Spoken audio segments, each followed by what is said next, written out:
नमस्कार साथियों, the news week की इस यूनिवर्सिटी स्पेशल सीरीज़ में मैं जितेंद्र मीणा आप सबका हार्दिक स्वागत करता हूं। साथियों, आज इस वीडियो में हम लोग शोध विषयों में या शोध कार्य में किस तरीके से एडमिशन ले, एमफिल और पीएचडी में किस तरीके से एडमिशन ले, इस विषय में आपसे इस वीडियो में चर्चा करेंगे। साथियों, रिसर्च किसी भी यूनिवर्सिटी का या किसी भी मुल्क की बेहतरी के लिए किया जाने वाला एक शोध कार्य है।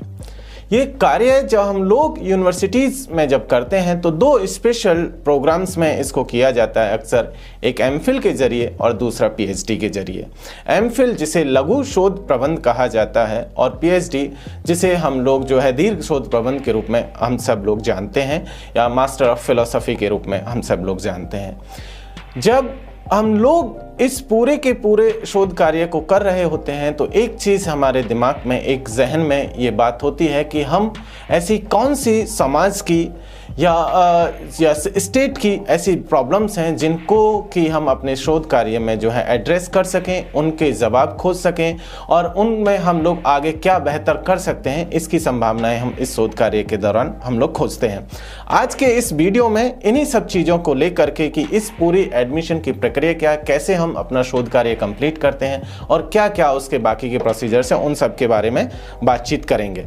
साथियों, पीएचडी का जो पूरा का पूरा एडमिशन का जो प्रक्रिया है, किसी भी सेंट्रल यूनिवर्सिटी में या स्टेट यूनिवर्सिटी में जब हम लोग अपने पीएचडी के लिए या एमफिल के लिए जब एडमिशन के लिए जाते हैं तो देखते हैं कि इन सब पर, इन दोनों प्रोग्राम्स के ऊपर सबसे ज़्यादा फोकस, सबसे ज़्यादा तवज्जो दी जाती रही है।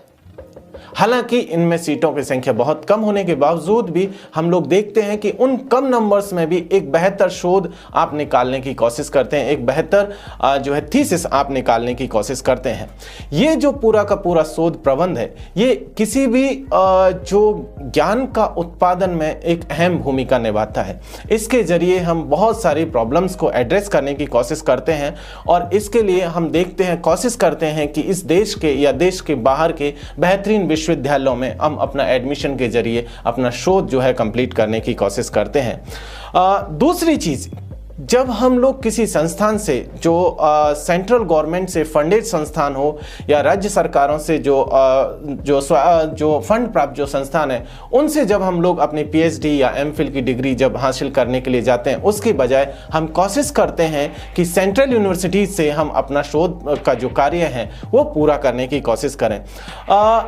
नई शिक्षा नीति 2020 के आने के बाद में हम लोगों ने देखा है कि जिस तरीके से पूरे के पूरे एजुकेशन के ढांचे को बदला गया, उसमें हम लोग देख रहे हैं कि पूरा स्ट्रक्चर एजुकेशन, हायर एजुकेशन का जो स्ट्रक्चर है उसको बदल दिया गया। अभी तक हम लोग देखते थे कि मिनिमम किसी भी शोध कार्य में पहुंचने के लिए, चाहे वो एमफिल हो या पीएचडी हो, उसमें हमारे पास मास्टर्स की योग्यता का होना बहुत ज़रूरी होता था। लेकिन नई शिक्षा नीति के आने के बाद हम देख रहे हैं कि अब अगर आप 4 ईयर स्नातक प्रोग्राम को कंप्लीट करते हैं और उसके बाद भी आप सीधे रिसर्च के कार्य में इन्वॉल्व हो सकते हैं, रिसर्च में आप अपना एडमिशन ले सकते हैं। लेकिन ये आपका आने वाले दिनों में जैसे जैसे देश के तमाम विश्वविद्यालयों में ये शिक्षा नीति लागू होगी, उसके साथ इस प्रोग्राम को ऑप्ट किया जाएगा। उससे पहले हमारा जो ट्रेडिशनल, हमारा जो पुराना सिस्टम जो चल रहा है, उसी के जरिए हम एडमिशन ले रहे हैं।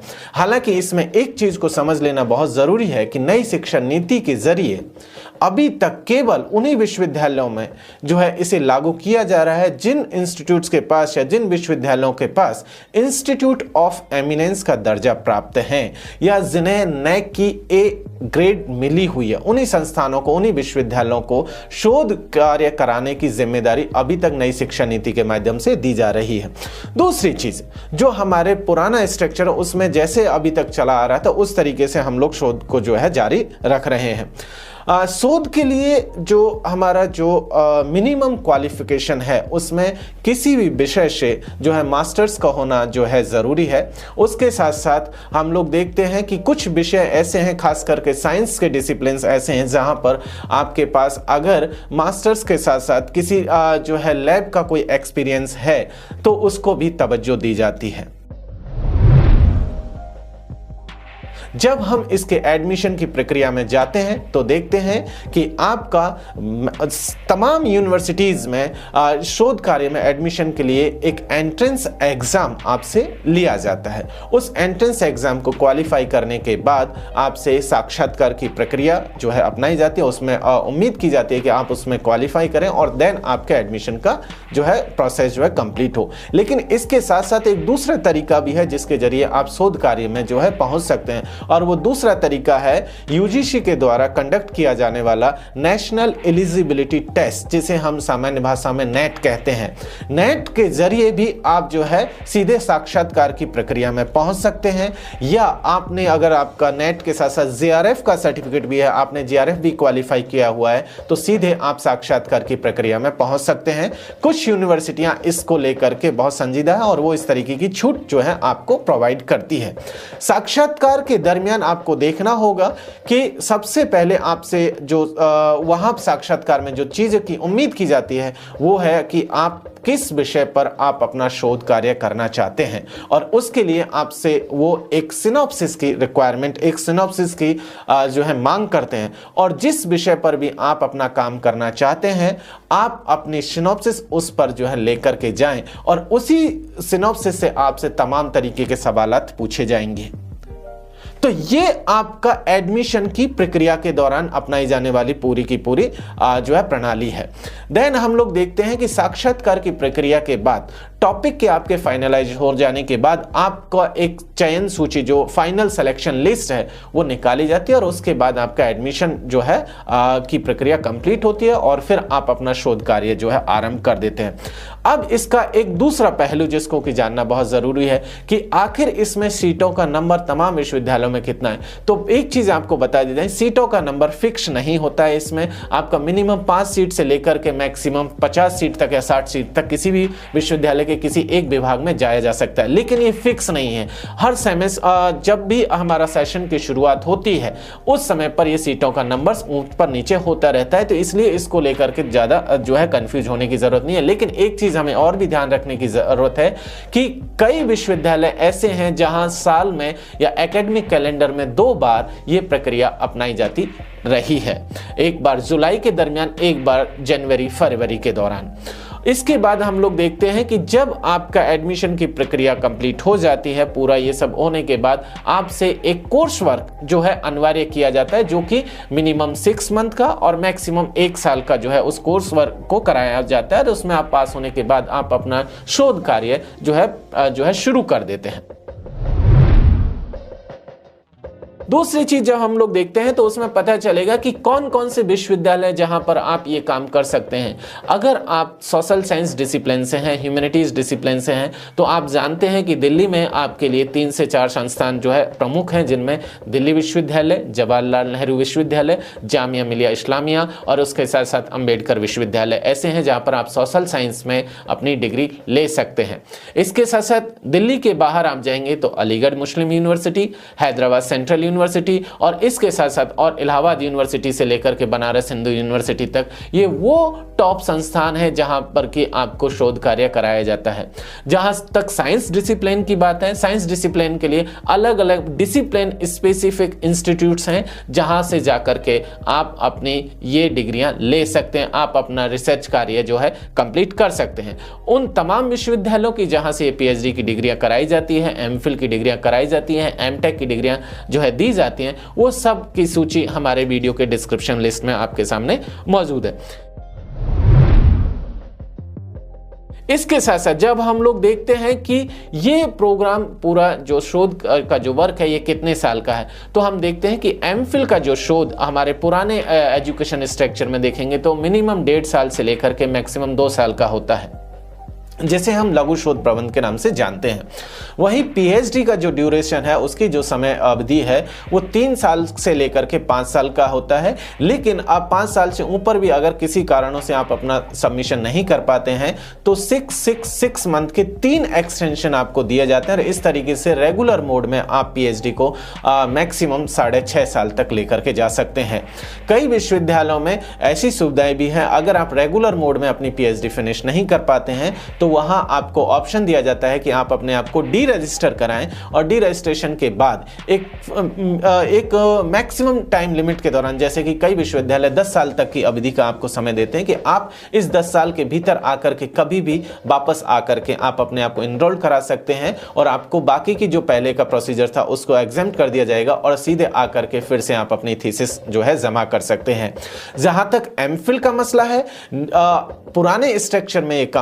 जारी है, लेकिन न्यू एजुकेशन पॉलिसी के आने के बाद और जैसे जैसे न्यू एजुकेशन पॉलिसी आती जाएगी उसको आपको एमफिल को एलिमिनेट कर दिया जाएगा, एमफिल को खत्म किया जाएगा। उसकी जो सीटें हैं उनको जो है पीएचडी के साथ जो है मर्ज कर दिया जाएगा। तो इस तरीके का एजुकेशन का हमारा ये जो पूरा का पूरा स्ट्रक्चर है वो देखने को मिलता है। जहां तक हम लोग बात करेंगे इस एडमिशन के दरमियान जो टेस्ट आपसे लिया जाता है, जो प्रवेश परीक्षा में जो जिस तरीके की चीजें आपसे पूछी जाती हैं उसको जब हम लोग देखते हैं तो मैक्सिमम सब्जेक्ट स्पेसिफिक जो है सवालात आपसे पूछे जाएंगे। अभी तक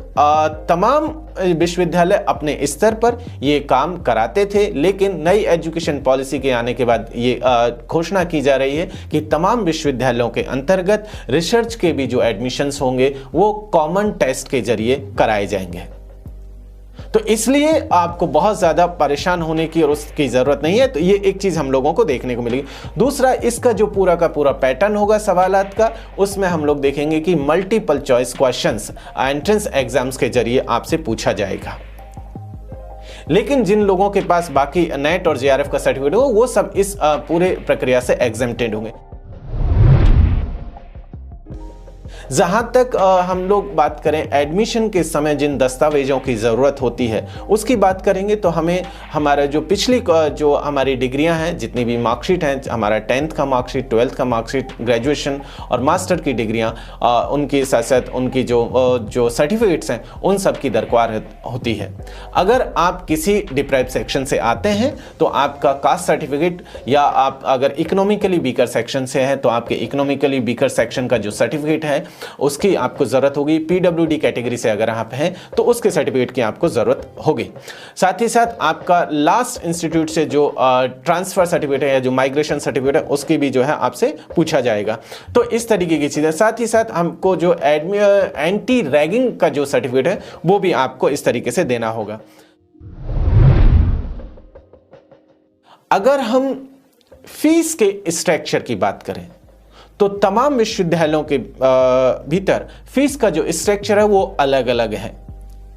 जेएनयू जैसा विश्वविद्यालय जहां 200-300 रुपए में आपकी पीएचडी के पहले सेमेस्टर की फीस ले रहा है, वहीं कई ऐसे विश्वविद्यालय हैं जहां पर फीस इसकी 10 से 12,000 तक चली जाती है। तो इसलिए आपका फीस का स्ट्रक्चर भी अलग अलग यूनिवर्सिटीज में अलग अलग होगा। जब हम लोग बात करते हैं हॉस्टल्स की, तो हॉस्टल के लिए भी इसी तरीके की फैसिलिटीज हैं, लेकिन ज्यादातर विश्वविद्यालय रिसर्च स्कॉलर्स के लिए जो शोध कार्यों में लगे हुए हैं उन तमाम लोगों के लिए, मैक्सिमम लोगों के लिए जो है आपका हॉस्टल की सुविधा जो है प्रोवाइड करने की कोशिश करता है, वो आवंटित करता है।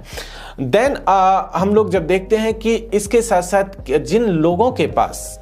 जेआरएफ नहीं है, जिनके पास इस तरीके की कोई फेलोशिप नहीं है, वो किसी दूसरी फेलोशिप के जरिए भी अपना एडमिशन ले सकते हैं या दूसरी फेलोशिप इस अपने एडमिशन के दौरान प्राप्त कर सकते हैं, जिनमें यूजीसी भी कई तरह की डॉक्टरल फेलोशिप आपको प्रोवाइड करता है। एसटी/एससी के स्टूडेंट्स के लिए भी राजीव गांधी फेलोशिप है। उसके साथ साथ हम लोग देखते हैं कि विमेंस स्टूडेंट्स के लिए भी इस तरीके की फेलोशिप्स हैं, और उसके साथ साथ जो इकोनॉमिकली वीकर सेक्शन के जो स्टूडेंट्स हैं उनके लिए भी इस तरीके की फेलोशिप्स हैं। और डॉक्टरल में जो हम लोग देखते हैं कि प्रोफेशनल इंस्टीट्यूशंस भी कई तरीके की फेलोशिप्स प्रोवाइड करते हैं। कई ऐसे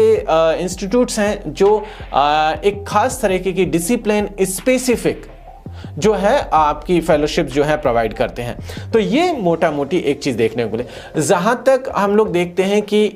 शोध कार्य को कंप्लीट करने के बाद इसमें आपके भविष्य के लिए नौकरी के हिसाब से, रोजगार के हिसाब से किस तरीके की संभावना है, इसको अगर हम लोग देखें तो हमें ये देखने को मिलेगा कि नई एजुकेशन पॉलिसी के आने के बाद ये कहा जा रहा है कि विश्वविद्यालयों के भीतर जो नियुक्तियां होंगी उनमें असिस्टेंट प्रोफेसर के लिए मिनिमम क्वालिफिकेशन के बतौर आपके पास पीएचडी की डिग्री का होना अनिवार्य है। इसके साथ साथ जब आप और जो कॉलेज लेवल की भर्तियों में भी जाएंगे तो वहां पर भी आपसे इस तरीके की डिग्री की रिक्वायरमेंट रहेंगी। तो इसलिए रोजगार के हिसाब से भी अगर हम लोग देखेंगे तो एक बेहतर संभावना है। और as a freelance research scholar के बतौर भी इसमें एक अपार संभावनाएं आप देख सकते हैं। एक अगर बाकी क्षेत्रों में भी कैरियर के लेकर के बात करें तो इसको एक वेटेज के रूप में आपको जो है कंसीडर किया जाएगा। साथ ही साथ आप अपने इंडिविजुअल स्तर पर भी कई तरीके के रोजगार इसमें खोल सकते हैं। स्वरोजगार की जो संभावना है वो भी जो है काफी हद तक इसमें मौजूद है। तो ये मोटा मोटी आपके पीएचडी के दौरान जो पूरा का पूरा प्रोसीजर है उसकी ये पूरी प्रक्रिया थी जिसके बारे में हमने आपसे बातचीत की। आपने हमें सुना, आपका बहुत बहुत शुक्रिया।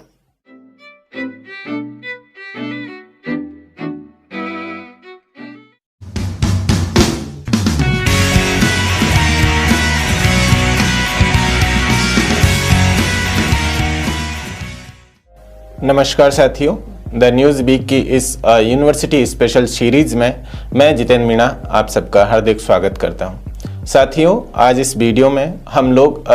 शोध विषयों में या शोध कार्य में किस तरीके से एडमिशन ले, एमफिल और पीएचडी में किस तरीके से एडमिशन ले, इस विषय में आपसे इस वीडियो में जो है चर्चा करेंगे। साथियों, रिसर्च किसी भी यूनिवर्सिटी का या किसी भी मुल्क की बेहतरी के लिए किया जाने वाला एक शोध कार्य है। ये कार्य जब हम लोग यूनिवर्सिटीज में जब करते हैं तो दो स्पेशल प्रोग्राम्स में इसको किया जाता है अक्सर, एक एमफिल के जरिए और दूसरा पीएचडी के जरिए। एमफिल जिसे लघु शोध प्रबंध कहा जाता है और पीएचडी जिसे हम लोग जो है दीर्घ शोध प्रबंध के रूप में हम सब लोग जानते हैं या मास्टर ऑफ फिलोसफी के रूप में हम सब लोग जानते हैं। जब हम लोग इस पूरे के पूरे शोध कार्य को कर रहे होते हैं तो एक चीज हमारे दिमाग में, एक जहन में ये बात होती है कि हम ऐसी कौन सी समाज की या स्टेट की ऐसी प्रॉब्लम्स हैं जिनको कि हम अपने शोध कार्य में जो है एड्रेस कर सकें, उनके जवाब खोज सकें और उनमें हम लोग आगे क्या बेहतर कर सकते हैं, इसकी संभावनाएं हम इस शोध कार्य के दौरान हम लोग खोजते हैं। आज के इस वीडियो में इन्हीं सब चीज़ों को लेकर के कि इस पूरी एडमिशन की प्रक्रिया क्या, कैसे हम अपना शोध कार्य कंप्लीट करते हैं और क्या क्या उसके बाकी के प्रोसीजर्स हैं, उन सब के बारे में बातचीत करेंगे। साथियों, पीएचडी का जो पूरा का पूरा एडमिशन का जो प्रक्रिया है, किसी भी सेंट्रल यूनिवर्सिटी में या स्टेट यूनिवर्सिटी में जब हम लोग अपने पीएचडी के लिए या एमफिल के लिए जब एडमिशन के लिए जाते हैं तो देखते हैं कि इन सब पर, इन दोनों प्रोग्राम्स के ऊपर सबसे ज़्यादा फोकस, सबसे ज़्यादा तवज्जो जो है दी जाती रही है। हालांकि इनमें सीटों की संख्या बहुत कम होने के बावजूद भी हम लोग देखते हैं कि उन कम नंबर्स में भी एक बेहतर शोध आप निकालने की कोशिश करते हैं, एक बेहतर जो है थीसिस आप निकालने की कोशिश करते हैं। ये जो पूरा का पूरा शोध प्रबंध है, ये किसी भी जो ज्ञान का उत्पादन में एक अहम भूमिका निभाता है। इसके जरिए हम बहुत सारी प्रॉब्लम्स को एड्रेस करने की कोशिश करते हैं और इसके लिए हम देखते हैं, कोशिश करते हैं कि इस देश के या देश के बाहर के बेहतरीन विश्वविद्यालयों में हम अपना एडमिशन के जरिए अपना शोध जो है कंप्लीट करने की कोशिश करते हैं। दूसरी चीज, जब हम लोग किसी संस्थान से जो सेंट्रल गवर्नमेंट से फंडेड संस्थान हो या राज्य सरकारों से जो फंड प्राप्त जो संस्थान है, उनसे जब हम लोग अपनी पीएचडी या एमफिल की डिग्री जब हासिल करने के लिए जाते हैं, उसके बजाय हम कोशिश करते हैं कि सेंट्रल यूनिवर्सिटी से हम अपना शोध का जो कार्य है वो पूरा करने की कोशिश करें। नई शिक्षा नीति 2020 के आने के बाद में हम लोगों ने देखा है कि जिस तरीके से पूरे के पूरे एजुकेशन के ढांचे को बदला गया, उसमें हम लोग देख रहे हैं कि पूरा स्ट्रक्चर जो है एजुकेशन, हायर एजुकेशन का जो स्ट्रक्चर है उसको बदल दिया गया। अभी तक हम लोग देखते थे कि मिनिमम किसी भी शोध कार्य में पहुंचने के लिए, चाहे वो एमफिल हो या पीएचडी हो, उसमें हमारे पास मास्टर्स की योग्यता का होना बहुत जरूरी होता था। लेकिन नई शिक्षा नीति के आने के बाद हम देख रहे हैं कि अब अगर आप 4 ईयर स्नातक प्रोग्राम को कंप्लीट करते हैं और उसके बाद भी आप जो है सीधे रिसर्च के कार्य में इन्वॉल्व हो सकते हैं, रिसर्च में आप अपना एडमिशन ले सकते हैं। लेकिन ये आपका आने वाले दिनों में जैसे जैसे देश के तमाम विश्वविद्यालयों में ये शिक्षा नीति लागू होगी, उसके साथ इस प्रोग्राम को जो है ऑप्ट किया जाएगा। उससे पहले हमारा जो ट्रेडिशनल, हमारा जो पुराना सिस्टम जो चल रहा है, उसी के जरिए हम एडमिशन ले रहे हैं। हालांकि इसमें एक चीज को समझ लेना बहुत जरूरी है कि नई शिक्षा नीति के जरिए अभी तक केवल उन्हीं विश्वविद्यालयों में जो है इसे लागू किया जा रहा है जिन इंस्टीट्यूट्स के पास या जिन विश्वविद्यालयों के पास इंस्टीट्यूट ऑफ एमिनेंस का दर्जा प्राप्त है या जिन्हें नैक की ए ग्रेड मिली हुई है, उन्हीं संस्थानों को, उन्हीं विश्वविद्यालयों को शोध कार्य कराने की जिम्मेदारी अभी तक नई शिक्षा नीति के माध्यम से दी जा रही है। दूसरी चीज, जो हमारे पुराना स्ट्रक्चर उसमें जैसे अभी तक चला आ रहा था उस तरीके से हम लोग शोध को जो है जारी रख रहे हैं। शोध के लिए जो हमारा जो मिनिमम क्वालिफिकेशन है उसमें किसी भी विषय से जो है मास्टर्स का होना जो है जरूरी है। उसके साथ साथ हम लोग देखते हैं कि कुछ विषय ऐसे हैं, खास करके साइंस के डिसिप्लिन्स ऐसे हैं जहां पर आपके पास अगर मास्टर्स के साथ साथ किसी जो है लैब का कोई एक्सपीरियंस है तो उसको भी तवज्जो दी जाती है। जब हम इसके एडमिशन की प्रक्रिया में जाते हैं तो देखते हैं कि आपका तमाम यूनिवर्सिटीज में शोध कार्य में एडमिशन के लिए एक एंट्रेंस एग्जाम आपसे लिया जाता है। उस एंट्रेंस एग्जाम को क्वालिफाई करने के बाद आपसे साक्षात्कार की प्रक्रिया जो है अपनाई जाती है। उसमें उम्मीद की जाती है कि आप उसमें क्वालिफाई करें और देन आपके एडमिशन का जो है प्रोसेस जो है कंप्लीट हो। लेकिन इसके साथ साथ एक दूसरा तरीका भी है जिसके जरिए आप शोध कार्य में जो है पहुंच सकते हैं, और वो दूसरा तरीका है यूजीसी के द्वारा कंडक्ट किया जाने वाला नेशनल एलिजिबिलिटी टेस्ट, जिसे हम सामान्य भाषा में नेट कहते हैं। नेट के जरिए भी आप जो है सीधे साक्षात्कार की प्रक्रिया में पहुंच सकते हैं, या आपने अगर आपका नेट के साथ साथ जीआरएफ का सर्टिफिकेट भी है, आपने जीआरएफ भी क्वालिफाई किया हुआ है, तो सीधे आप साक्षात्कार की प्रक्रिया में पहुंच सकते हैं। कुछ यूनिवर्सिटियां इसको लेकर के बहुत संजीदा है और वो इस तरीके की छूट जो है आपको प्रोवाइड करती है। साक्षात्कार के दरमियान आपको देखना होगा कि सबसे पहले आपसे जो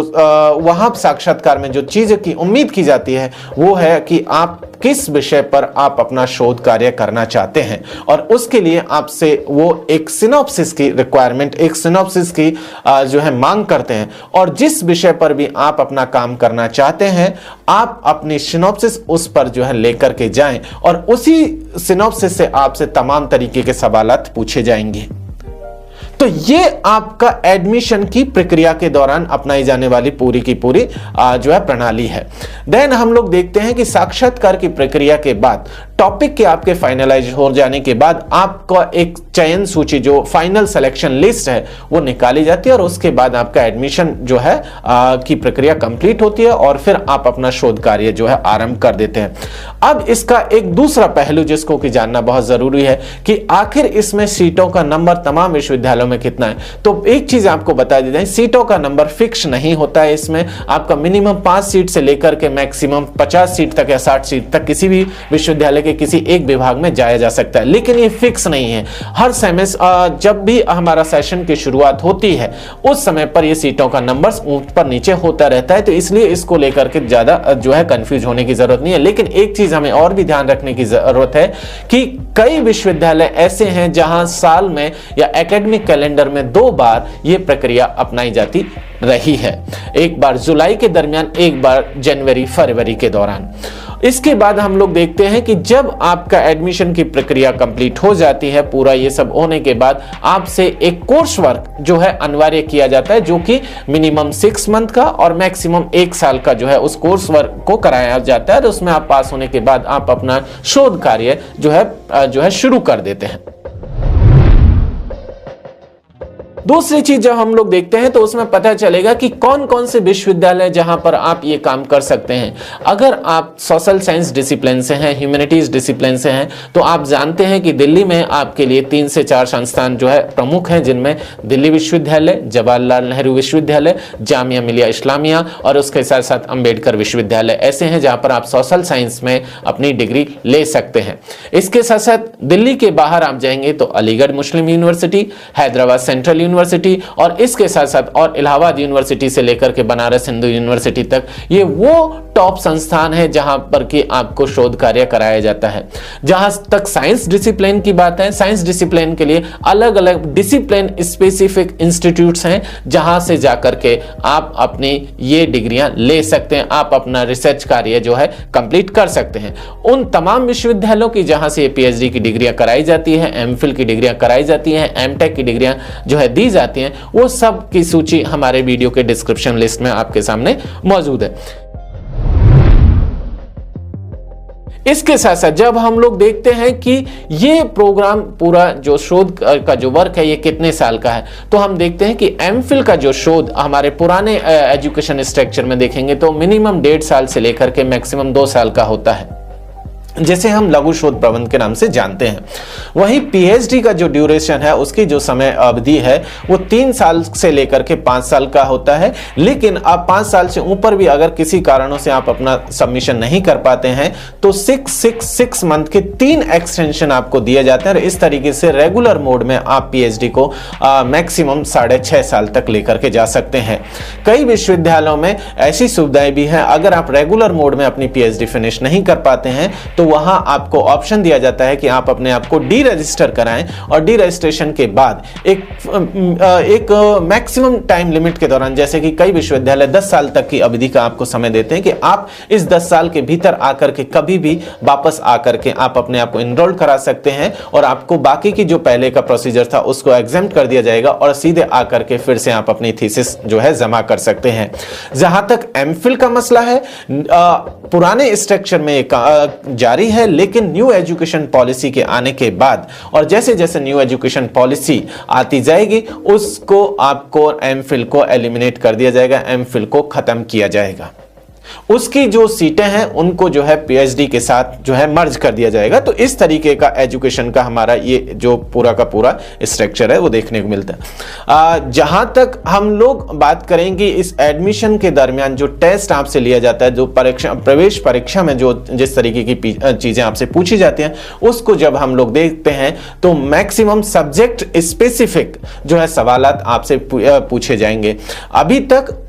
तमाम विश्वविद्यालय अपने स्तर पर ये काम कराते थे, लेकिन नई एजुकेशन पॉलिसी के आने के बाद ये घोषणा की जा रही है कि तमाम विश्वविद्यालयों के अंतर्गत रिसर्च के भी जो एडमिशंस होंगे वो कॉमन टेस्ट के जरिए कराए जाएंगे। तो इसलिए आपको बहुत ज्यादा परेशान होने की और उसकी जरूरत नहीं है। तो ये एक चीज हम लोगों को देखने को मिलेगी। दूसरा, इसका जो पूरा का पूरा पैटर्न होगा सवालात का, उसमें हम लोग देखेंगे कि multiple choice questions entrance exams के जरिए आपसे पूछा जाएगा। लेकिन जिन लोगों के पास बाकी नेट और जेआरएफ का सर्टिफिकेट हो वो सब इस पूरे प्रक्रिया से एग्जेम्प्टेड होंगे। जहां तक हम लोग बात करें एडमिशन के समय जिन दस्तावेजों की जरूरत होती है उसकी बात करेंगे तो हमें हमारा जो पिछली जो हमारी डिग्रियां हैं, जितनी भी मार्कशीट हैं, हमारा 10th का मार्कशीट, 12th का मार्कशीट, ग्रेजुएशन और मास्टर की डिग्रियां, उनके साथ साथ उनकी जो सर्टिफिकेट्स हैं उन सब की दरकार होती है। अगर आप किसी डिप्राइव्ड सेक्शन से आते हैं तो आपका कास्ट सर्टिफिकेट, या आप अगर इकोनॉमिकली वीकर सेक्शन से हैं तो आपके इकोनॉमिकली वीकर सेक्शन का जो सर्टिफिकेट है उसकी आपको जरूरत होगी। पीडब्ल्यूडी कैटेगरी से अगर आप हैं तो उसके सर्टिफिकेट की आपको जरूरत होगी। साथ ही साथ आपका लास्ट इंस्टीट्यूट से जो ट्रांसफर सर्टिफिकेट है या जो माइग्रेशन सर्टिफिकेट है उसकी भी जो है आपसे पूछा जाएगा। तो इस तरीके की चीजें, साथ ही साथ हमको जो एंटी रैगिंग का जो सर्टिफिकेट है वो भी आपको इस तरीके से देना होगा। अगर हम फीस के स्ट्रक्चर की बात करें तो तमाम विश्वविद्यालयों के भीतर फीस का जो स्ट्रक्चर है वो अलग अलग है। जेएनयू जैसा विश्वविद्यालय जहां 200-300 रुपए में आपकी पीएचडी के पहले सेमेस्टर की फीस ले रहा है, वहीं कई ऐसे विश्वविद्यालय हैं जहां पर फीस इसकी 10 से 12 हजार तक चली जाती है। तो इसलिए आपका फीस का स्ट्रक्चर भी अलग अलग यूनिवर्सिटीज में अलग अलग होगा। जब हम लोग बात करते हैं हॉस्टल्स की, तो हॉस्टल के लिए भी इसी तरीके की फैसिलिटीज है, लेकिन ज्यादातर विश्वविद्यालय रिसर्च स्कॉलर्स के लिए जो शोध कार्यों में लगे हुए हैं उन तमाम लोगों के लिए, मैक्सिमम लोगों के लिए जो है आपका हॉस्टल की सुविधा जो है प्रोवाइड करने की कोशिश करता है, वो आवंटित करता है। देन हम लोग जब देखते हैं कि इसके साथ साथ जिन लोगों के पास JRF नहीं है, जिनके पास इस तरीके की कोई फेलोशिप नहीं है, वो किसी दूसरी फेलोशिप के जरिए भी अपना एडमिशन ले सकते हैं या दूसरी फेलोशिप इस अपने एडमिशन के दौरान प्राप्त कर सकते हैं, जिनमें यूजीसी भी कई तरह की डॉक्टरल फेलोशिप आपको प्रोवाइड करता है। ST/SC के स्टूडेंट्स के लिए भी राजीव गांधी फेलोशिप है। उसके साथ साथ हम लोग देखते हैं कि विमेंस स्टूडेंट्स के लिए भी इस तरीके की फेलोशिप्स हैं, और उसके साथ साथ जो इकोनॉमिकली वीकर सेक्शन के जो स्टूडेंट्स हैं उनके लिए भी इस तरीके की फेलोशिप्स हैं। और डॉक्टरल में जो हम लोग देखते हैं कि प्रोफेशनल इंस्टीट्यूशंस भी कई तरीके की फेलोशिप्स प्रोवाइड करते हैं। कई ऐसे इंस्टीट्यूट्स हैं जो एक खास तरीके की डिसिप्लिन स्पेसिफिक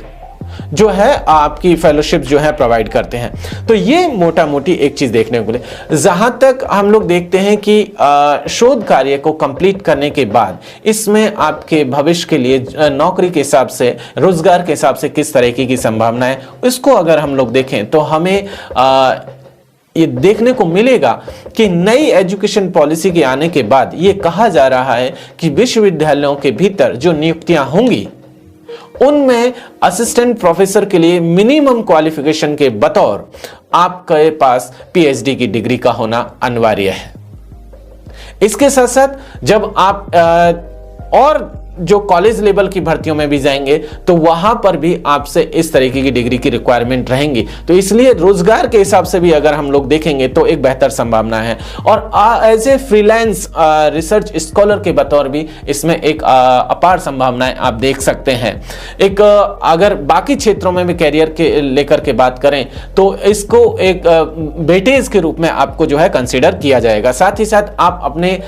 इंडिविजुअल स्तर पर भी कई तरीके के रोजगार में खोल सकते हैं। स्वरोजगार की जो संभावना है वो भी जो है काफी हद तक इसमें मौजूद है। तो ये मोटा मोटी आपके PhD के दौरान जो पूरा का पूरा प्रोसीजर है उसकी ये पूरी प्रक्रिया थी जिसके बारे में हमने आपसे बातचीत की। आपने हमें सुना, आपका बहुत बहुत शुक्रिया।